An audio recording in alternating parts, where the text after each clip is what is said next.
lot of these pastors, because of that CEO thing, they assume ownership.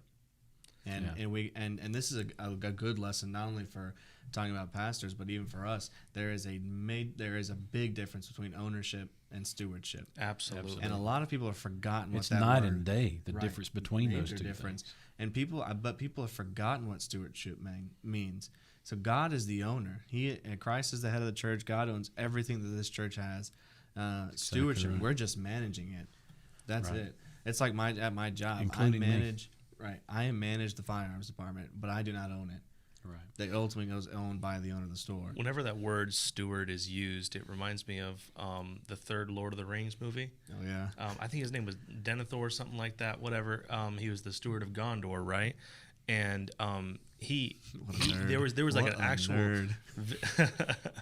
Oh, stop, man. You're so much more of a nerd than I am. Yeah. Okay, anyway, there's an actual shot of him in a throne room where he has a smaller throne right next to the king's throne, right? A smaller throne symbolizing that he's not actually in control of the kingdom. He's just sort of running it while the king's not there.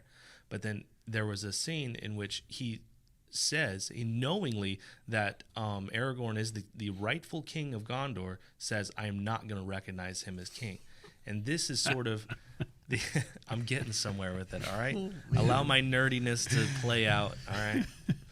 The point is that it's often the case for stewards that they consider themselves to be in a higher place of authority than the person who actually is. Mm-hmm. They naturally get like that because they have whatever that is that they're being a steward over. They believe that they own that thing after a while.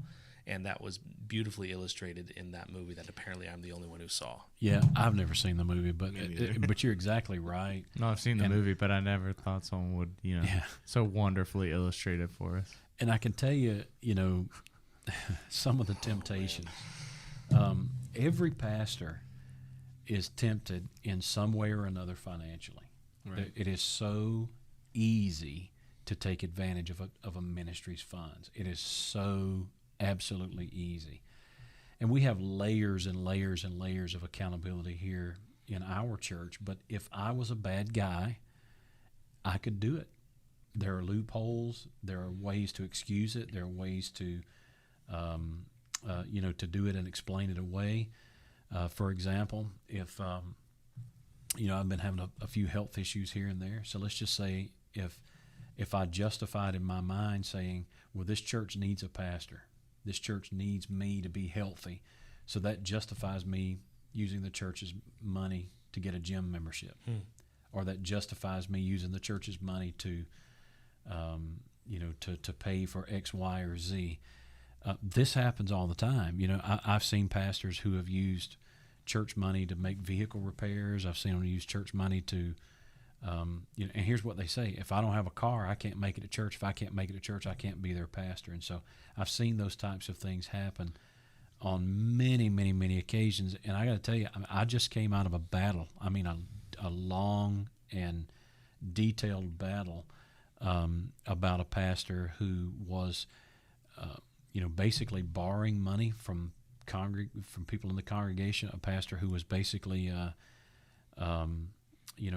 taking money and lying about what he was doing with it, and that is unjust. But the way that gets justified in a pastor's mind is they say, if I can't be in that pulpit Sunday after Sunday after Sunday and be dressed appropriately, so that means the church has to buy my clothes if I don't have the money.